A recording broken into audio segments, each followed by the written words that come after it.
얼마 전 텔레비전 뉴스에 어느 그 초대형 교회의 담임 목사가 아들 목사에게 담임 목사직을 물려주었다는, 그것도 그 교단법에 위배되는, 불법적으로 물려줬다는, 세습했다는 내용의 기사가 보도되었습니다.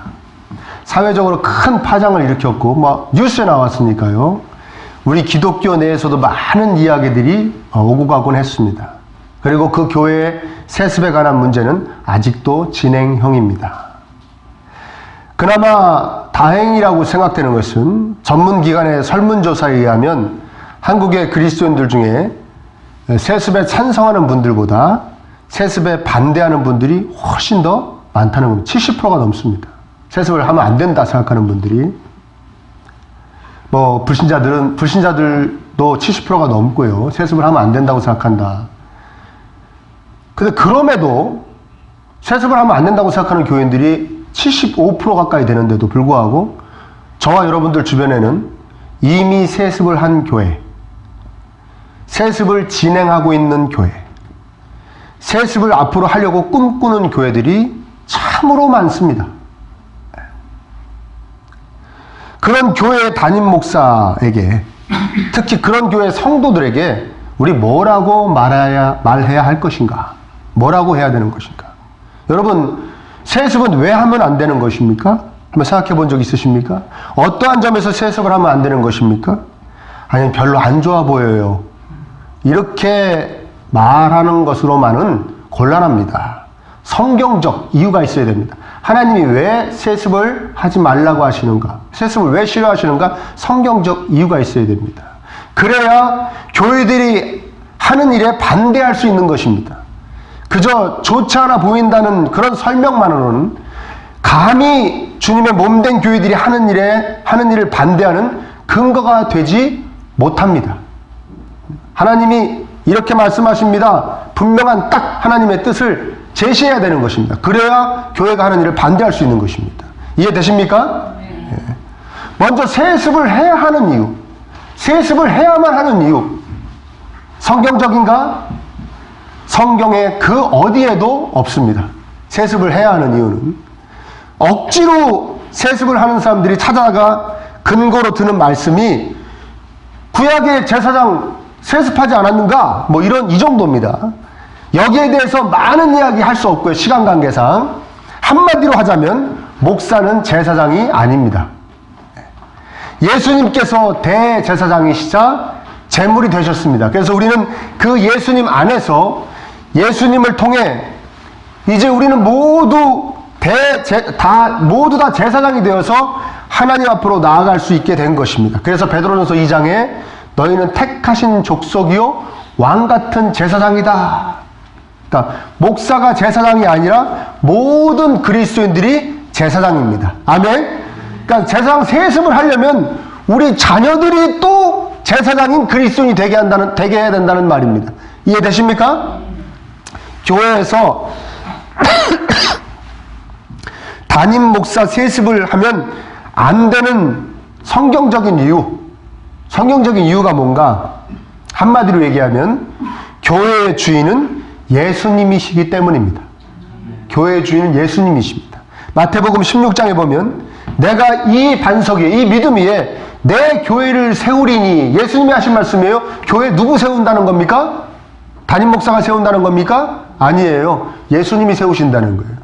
담임 목사가 세우고 또 성도님들이 힘을 모아 교회를 세워가는 것 같지만 예수님이 세우신다는 거예요. 예수님이 하신 말씀입니다. 내가 교회를 세우리니. 모든 교회는 예수님이 세우신다는 거예요. 주인이 누구란 얘기예요? 예수님이시란 얘기입니다. 에베소서에 보면 교회의 머리는 그리스도시요 교회는 예수님의 몸이다. 이렇게 엄연히 얘기하고 있습니다.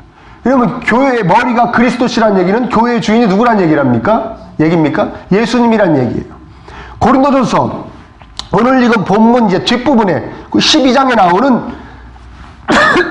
말씀입니다. 성도는 교회의 몸이요 몸의 각각의 지체들이다. 팔이고 다리다. 눈이다. 입이다. 우린 지체들인 겁니다. 우리가 주인이 아닙니다. 목사도 주인이 아닙니다. 예수님이 주인입니다. 예수님이 교회의 주인이라는 것은 여러분 교리입니다. 교리. 하나님께서 성경을 통해 말씀하시는 핵심 진리, 그걸 교리라고 합니다.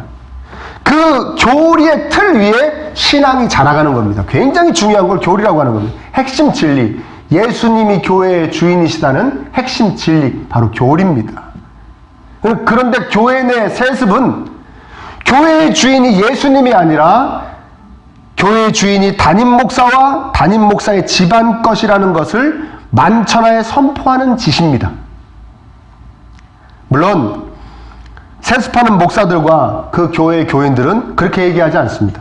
우리가 언제 우리가 교회 주인이라고 그래서 이 교회는 예수님 거라니까요. 그런데 여러모로 세습하는 게 좋아서 하는 겁니다 라고 얘기합니다. 그분들을 위해서 또 우리를 위해서 오늘 본문이 가르침을 주고 있습니다. 오늘 본문의 내용을 한 절 한 절 자세하게 함께 해야 되지 못하는 것을 여러분들에게 용서를 구합니다. 그러니까 여러분 이 대략적인 얘기를 해드리면 무슨 얘기냐면 우상의 제단에 바쳐졌던 재물 때문에 일어나는 갈등에 대해서 이야기하고 있는 겁니다. 우상의 제단에 이 당시에 이제 그 로마 지역 안에 우상들이 많이 있었지 않습니까? 그 우상의 신전들이 있었는데 거기에 이제 고기가 특히 이제 고기 이 재물이 바쳐집니다. 사적인 제사는 제단에 바쳐 태우고 또 제사장이 얼마 갖고 제사를 바친 그 개인에게 고기를 줍니다. 그럼 고기를 가진 죄인이 그 자리에서 사람들과 뭐 잔치를 벌인다든가 아니면 집으로 가지고 가요. 집으로 가져가서 또 사람들을 초대해서 잔치를 벌이는 겁니다. 공적인 제사는 또 제단에 바쳐지고 제사장한테 그 고기를 일부 주고 그 다음에 행정관리 같은 사람들한테 줍니다. 근데 이 사람들이 그 고기가 매일 들어오니까 그걸 다 어떻게 하겠습니까? 그러니까 어떻게 하냐? 시장에 갖다 팝니다. 자기가 돈으로 바꿔 쓰려고 그러는 것이죠. 고기 자기가 다 못 먹으니까 시장에 갖다 파는 것이죠. 그래서 이 당시에 모든 사람들은 시장에 가서 고기를 사면 우상의 신전에 바쳐졌던 고기를 사는 경우가 다반사였습니다. 이해되세요? 그리고 누구 집에서 뭐 잔치한다, 뭐 초대해서 가면 그 집에서 베푸는 그 고기도 대부분이 우상에게 바쳤던 고기였던 일이 뭐 다반사였던 것입니다. 이해되십니까? 오늘 성경은 뭐라 그러냐? 사실 아무것도 아니다. 그 고기가 뭐 우상의 신전에 바쳐졌다고 해서 고기가 뭐 이상하게 변하는 것도 아니고 예수님께서 26절에 보십시오. 뭐라고 말씀하시냐? 26절 이는 땅과 거기 충만한 것이 주의 것임이니라. 주님의 것이다. 다. 그게 무슨 말이냐? 정하고 부정한 것이 따로 없다. 먹을 수 있는 것은 다 먹어도 된다. 뭐 돼지고기, 소고기, 우상에게 바쳤던 거 다 먹어도 된다. 우상에게 바쳐진 재물 사실 아무것도 아니지 않습니까? 우상이 아무것도 아닌 것처럼 우상에게 바쳐진 재물도 아무것도 아닌 것입니다. 그래서 시장에 가서 고기 살 때 이거 우상에게 바쳐졌던 거요? 아니요? 물어보지 말고 그냥 사 먹어라. 오늘 본문에 나오는 내용입니다. 그리고 어느 집에 초대되어서 가서 먹어도 거기서 뭐 그 사람한테 이거 우상에게 바쳐졌던 재물입니까? 물어보지도 말고 그 사람이 뭐 별 얘기 안 하면 그냥 맛있게 막 먹으라는 거예요. 모든 기독교인들한테. 이해되세요? 그런데 문제는 그 믿음이 아직 없는 성도들.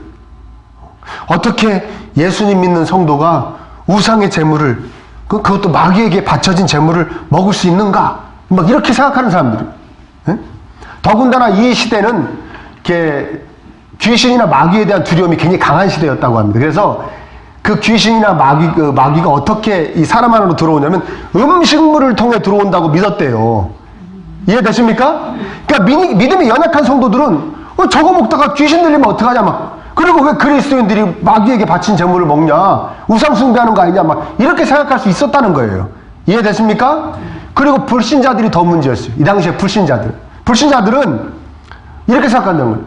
저 그리스도인들이라고 하는 사람 웃기네. 신은 자신들의 신밖에 없다고 그러고 뭐 우리가 섬기는 우상은 다 마귀가 만들어 놓은 우상이라고 그러더니 자신들의 신이 자신들을 마귀의 손에서 구원하기 위해 갖고 십자가에서 목숨을 버렸다고 하더니 배은망덕하게 그 마귀에게 바쳤던 고기를 먹는단 말이야?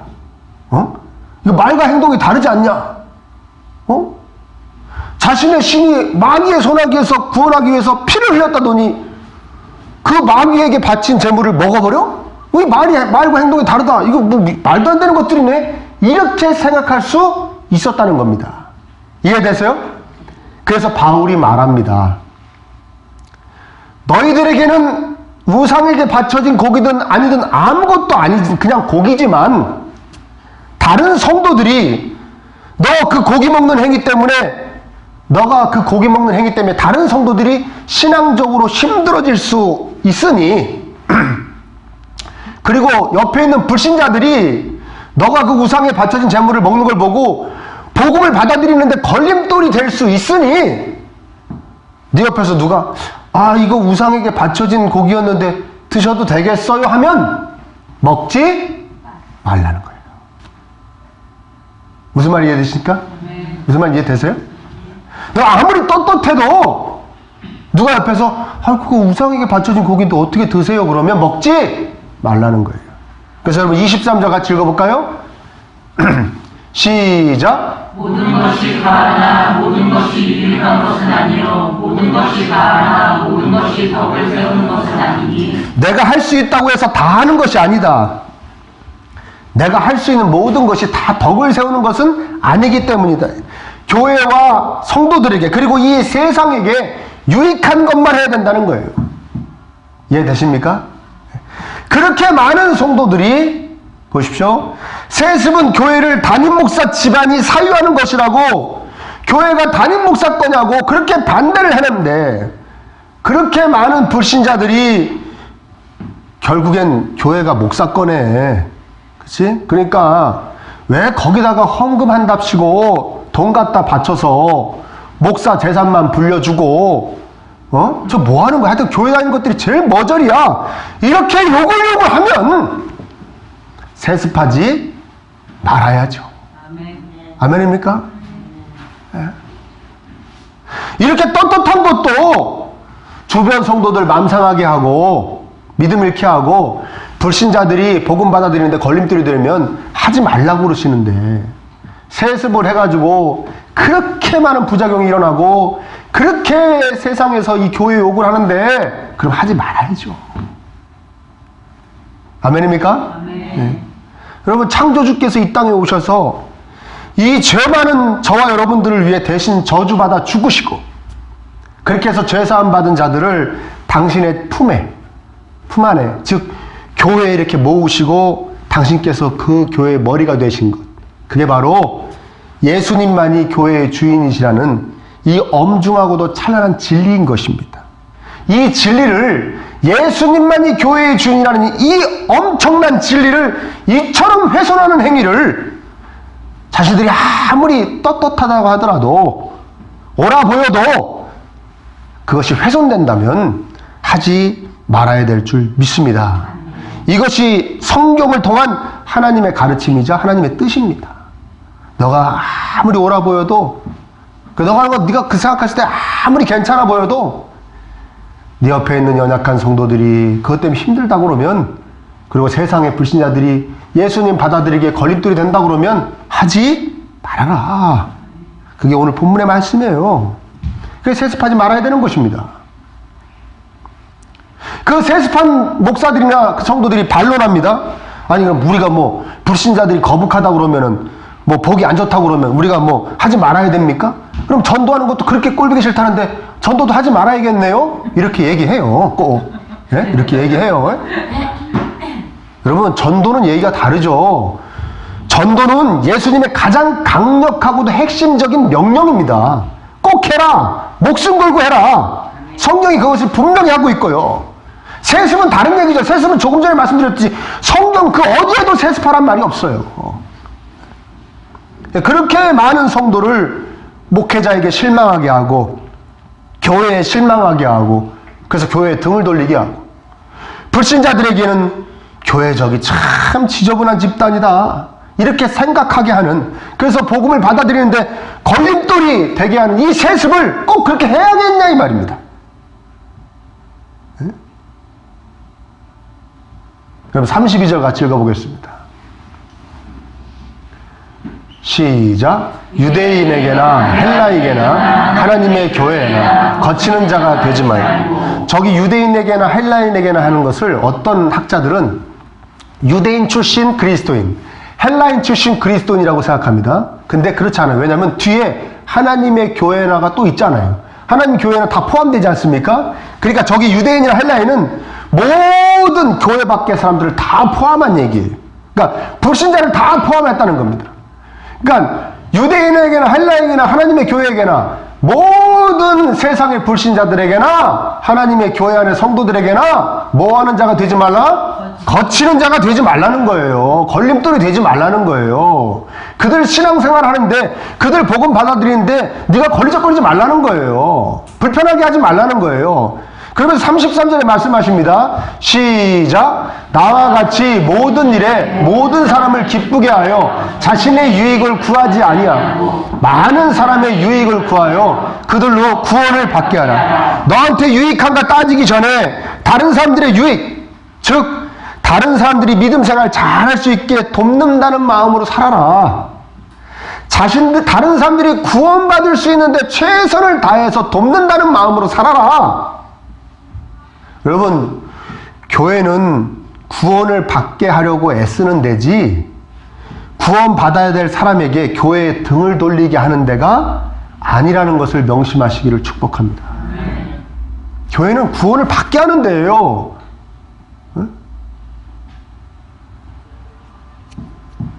여러분, 제가 이런 세습 얘기 이런 거 하면은 여러분들하고 아무 상관도 없는 얘기라고 생각하시는데 그렇지 않습니다. 교회가 되었던 우리 각각의 그리스도인이 되었던 다 마찬가지입니다. 여러분, 누가 보더라도 품위 있게 사시기를 축원합니다. 예? 여러분, 우리가 이제 앞으로 살펴볼 건데요. 고린도전서 14장에 보면 뭐라고 말씀하시냐면 하나님께서 모든 일을 품위 있게 하라 그럽니다. 교회에서. 그게 무슨 말이냐면 그리스도인이 보던 세상 사람들이 봐둔 참 괜찮다. 그게 뭐 멋있고 화려하게 뭐 요새 막 교회 건물들 막 엄청나게 짓는 것 같이 그렇게 멋있게 하라는 얘기가 아니고요. 누가 봐도 정말 괜찮다. 받아들일 수 있게 하라는 뜻입니다. 아멘? 근데 세습은 그렇게 많은 사람들이 못 받아들이겠다는데, 이상하다는데, 정말 지저분한 짓 같다는데, 욕심이 그냥 쭉쭉 들들들들 흐른다는데 그렇게 해야겠냐 이거야. 교회도 우리 각각의 삶에도 품위가 있어야 될 줄 믿습니다. 여러분, 세상에서 무엇을 하셔도요, 믿는 자지만 불신자들이 봐도 받아들일 수 있게 그렇게 품위 있게 행하시기를 축원합니다. 품위 있게 말하고 품위 있게 행동해야 되는 것이에요. 자, 또한 세습을 한 교회들, 또 세습을 하려고 하는 교회들의 공통적인 주장 중에 가장 강력한 주장은 사실 이렇습니다.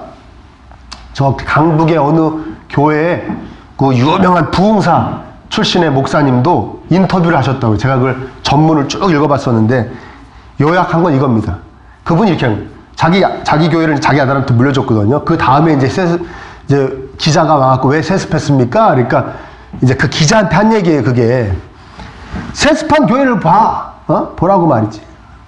얼마나 다 안정적이냐. 아버지가 하던 거 아들이 싹 물려받으니까 그냥 다 조용하지 않냐. 신도수도 더 많아지고 평안하다. 아버지 하던 거 역시 아들이 물려받는 게 제일 안전하다.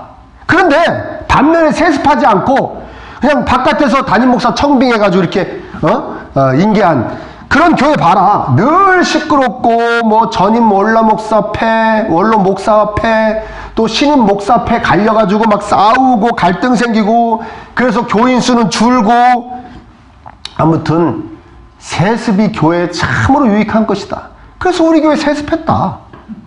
이렇게 얘기했더라고요. 먼저 다 그런 것은 아니고요. 아들한테 물려준 교회도 심각한 혼란에 빠진 경우가 많이 있고요. 반면에 바깥에서 담임 목사님을 청빙해서 이렇게 잘 인계한 교회 중에 아주 훌륭한 분이 오셔서 더 튼튼한 교회로 세워지는 교회도 있습니다. 지금 우리 교회를 이렇게 섬겨주시는 그 교회도 그런 교회예요. 얼마나 교회가 더 아름다워졌는데요. 좋습니다. 그분들이 주장하는 대로 100% 세습하는 교회가 더 안정되고 더 부흥되고 더 평안해진다. 그렇게 치자고요. 예, 그렇게 치자 전제하자고요. 그럼 여기서 한 가지 꼭 짚어봐야 됩니다. 여러분에게 문제 나갑니다. 원래 모든 인간의 존재 목적이 뭡니까? 하나님을 기쁘시게 해드리죠. 다시 다른 말로 얘기하면 하나님을 영화롭게 한다는 거죠. 예. 그렇다면 그 중에 특별히 하나님이 선택하신 그리스도인들의 존재의 목적은 뭘까요? 예? 아니 당연히 하나님을 영화롭게 하는 것이죠. 아멘입니까? 원래 인간이 하나님을 영화롭게 해야 되는데 타락해가지고 그렇게 못하던 걸 예수 그리스도 보내시사 싹 씻으셔가지고 그렇게 살아갈 수 있는, 하나님을 영화롭게 하며 살아갈 수 있는 길로 이렇게 인도하신 거예요. 그러니까 우리 그리스도인들은 당연히 하나님을 영화롭게 해야 되는 것이죠. 그렇다면 자, 이거 이제 초등학생도 맞힐 수 있는 문제예요. 그러면 그렇게 하나님을 영화롭게 해야 하는 그리스도인들이 모여있는 교회는 존재의 목적이 뭘까요? 아유, 당연한 거죠. 모였으니 몇 배로 더 영화롭게 해야 되는 것이죠. 이해되십니까? 교회의 목적은 교인 수를 적어지지 않게 하고 유지하고 나아가서는 증언시키는 것이 아닙니다. 교회의 목적은 별 탈 없이 교인들끼리 친하게 잘 지내는 것도 아닙니다. 교회의 목적은 교회 근처의 땅을 계속해서 사들이고 거기다 건물을 지어대서 교회의 재산을 증식해 나가는 것도 아닙니다. 오직 하나님을 영화롭게 하는 것입니다. 세상에 하나님을 보여주는 것입니다. 하나님의 선하심, 하나님의 정의로우심, 하나님의 사랑을 세상에 보여주는 것입니다. 그 세상으로 하여금 저 교회 목사님, 저 교회 성도님들을 보니 하나님이 있는 것 같다, 이렇게 하나님께 영광이 돌려지게 하는 것. 아멘? 그것이 교회의 존재 목적이고, 그렇게 해 나가면서 구원받는 성도가 점점점 늘어가는 것, 여기에 교회가 집중해야 되는 것입니다. 아멘입니까? 세습하면 교회가 평안해진다. 좋습니다. 교인 수가 유지되고 증가된다. 그래서 교회가 재정이 커진다. 교회가 부자가 된다. 뭐 그럴 수 있겠습니다. 그러나 그렇게 한다고 절대 하나님을 영화롭게 하지 못합니다. 오히려 욕되게 합니다. 욕되게 해요. 우리가 그렇게도 외치는 복음, 하나님께서 당신을 사랑하십니다. 하나님께서 당신을 위해 피 흘려주셨습니다. 하나님께서 당신을 자녀 삼기를 원하십니다. 하나님께서 당신과 함께 하기를 원하십니다. 얼마나 복된 선포입니까? 아멘입니까? 이 복된 선포가 모두 다 불신자들에게는 어떻게 들리냐?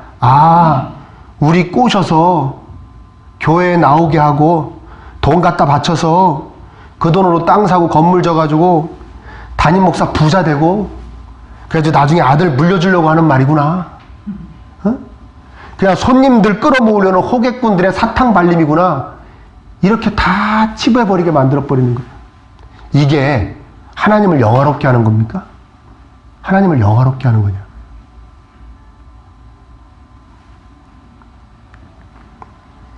그리고 자신의 아들이 물려받아야 교회가 안정적으로 유지될 수 있도록 교회를 만들어 놓은 목사의 목회가 그게 정상적이고 건강한 목회라고 할 수 있습니까? 그러면 바울 목사님은 그렇게 많은 교회를 세우셨는데 바울 목사님이 세운 교회들은 전부 이상한 교회라서, 건강하지 못한 교회라서 바울 목사님과 피 한 방울 섞이지 않은 다른 목사님들이 다 목회하신 겁니까? 우리 교회는 내 아들이나 사위가 물려받아야지만 안정적으로 유지될 수 있다는 그 이야기는, 우리 교회는 차라리 큰 아픔을 겪더라도 새 출발의 수술이, 치료가 필요한 병든 교회입니다라는 증거예요. 여기 증거. 우리 교회는 외부에서 어떤 목사가 오면 큰일 납니다. 내 아들이 해야지만 안정적이 될 수 있습니다라는 얘기는, 우리 교회는 병드는 교회예요. 치료가 필요한 교회라는 그 얘기랑 똑같은 얘기예요. 정상적이 아닌 교회라는 거예요. 정상적이지 않은 교회란 뜻이에요, 그게. 치료가 필요한 상태지 아들이 맡아가지고 계속 병든 상태로 잘 끌고 갈 상태가 아닌 것입니다. 더 점점 위중해지는데요, 교회가. 그리고 몇십 년 있다가 손자한테 물려줄 겁니다, 또 그땐? 여러분, 그런 세습한 교회들, 세습하려고 하는 교회들, 교인들을 보십시오. 단체로 막 약간 이상해져가지고요. 담임 목사인지 하나님인지 막 헷갈리고요. 그들한테 담임 목사가 도대체 담임 목사인지 하나님인지 막 헷갈리고요. 우리 목사님 밑에서 우리 복 받았으니까 우리는 우리 목사님 원하는 대로 해드릴 겁니다. 응? 우리는 목사님의 아들 목사님이 담임 목사하는 것에 찬성합니다. 우리는 담임 목사님 배신할 수 없습니다. 그리고 아들 목사님이 담임이 돼야 우리도 편합니다. 뭐 외부에서 목사님 오면 뭐 이거 바꿔라 저거 해라 저거 하자 막 골치 아픕니다. 그냥 하던 대로 쭉 하는 게 좋습니다. 더 정확하게 말하면 제가 잘 알아요. 예, 그런 분들 많이 만나봤기 때문에 잘 알아요. 세습한 교회, 세습하려는 교인들 많이 만나봤기 때문에 아는데요. 더 정확하게 말하면 누가 담임 목사가 되든 상관 없다는 거예요. 나 이 교회 쭉 다녔으니까 쭉 다니고 싶고 그냥 이 교회에서 그냥 복만 받으면 뭐 별일 없이 복만 받으면 또 원래 같이 이렇게 친교 맺었던 교인들하고 잘 지내면 되지. 아니 누가 뭐 담임 목사 되든 상관없어요. 어차피 뭐 설교 듣다가 반은 자는데 뭐 누가 설교하든 상관없고요. 그냥 조용한 게 제일 좋아요. 그러니까 아들 준다 그러면 아들 주라고 그러고 사위 준다 그러면 사위 주라고 그러고 다 그런 마음이에요. 거의 다 알고 있어요. 저도 담임 목사님 뭐 특별히 사랑해서 그러는 것도 아니에요.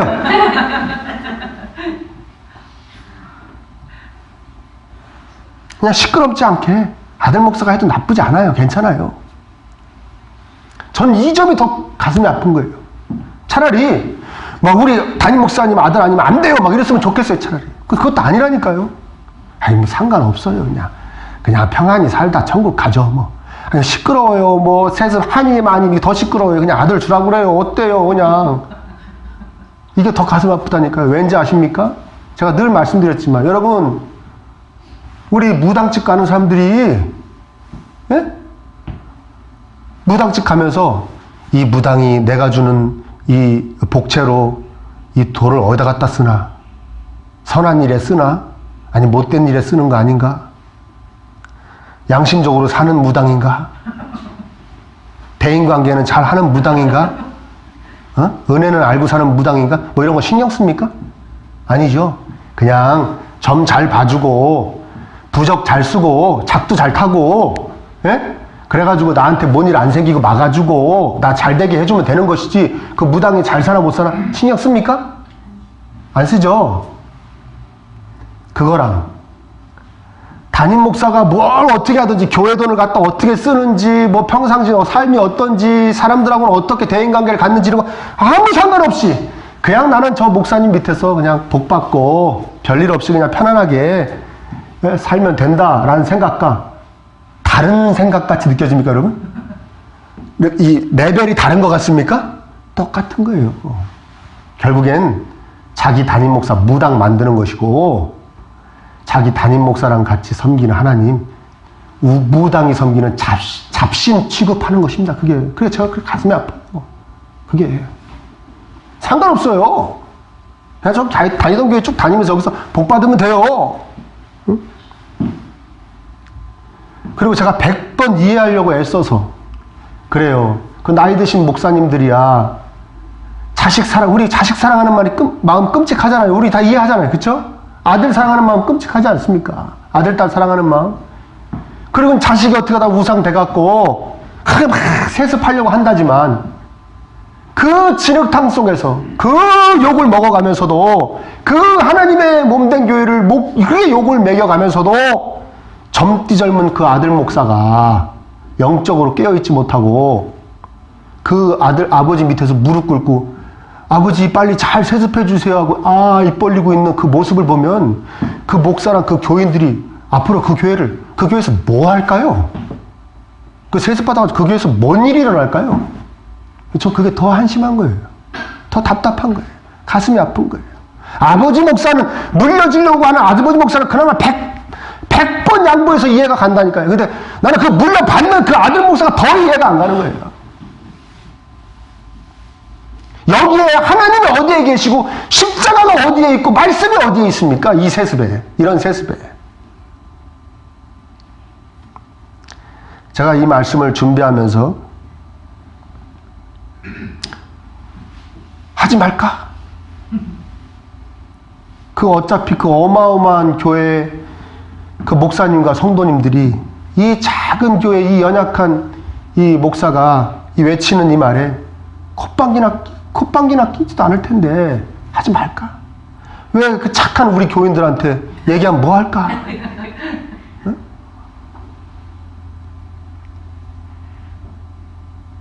이 상태로 어차피 제가 세습한다고 그래도 우리 아들이 안 받을 것 같은데 뭐하러 우리 교인들한테 얘기할까? 저는 제 사견을 이야기하는 것이 아니고 성경의 엄연히 하나님께서 말씀하시는 것을 말씀드리고 있다는 것을 여러분 깨달으시기를 축원합니다. 저는 그런 교인들 중에 한 분이라도 이 설교 말씀을 듣고 돌이켰으면 좋겠어요. 아, 내가 잘못 생각하고 있었구나. 내가 정말 우리 하나님을 잡신 취급하고 목사들을 무당 만들었구나. 여러분, 우리는 진리를 붙잡아야 될 줄 믿습니다. 우린 참된 진리의 말씀으로 무장되어야 됩니다. 회개하는 마음으로 그 많은 교회들이 그따위 짓을 할 수 있었던 것은 우리들의 책임도 있는 겁니다. 우리들이 손 놓고 있었다는 겁니다. 진리를 붙잡는 일에 손 놓고 있었다는 겁니다. 그러니까 회개하는 마음으로 임해야 되는 것입니다. 우리 대신 죽으심으로 우리를 구원하사 진리를 따라 살게 하신 분이 계십니다.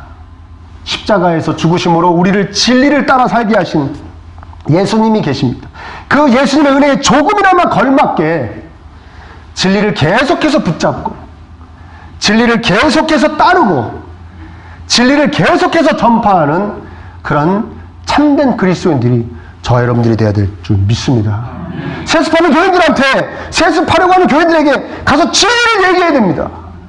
그것이 십자가에서 우리 대신 죽으심으로 우리에게 진리를 안겨주신 예수님의 은혜에 보답하는 길인 줄 믿으시기를 축원합니다.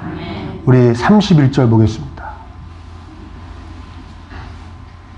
큰 소리로 함께 읽습니다.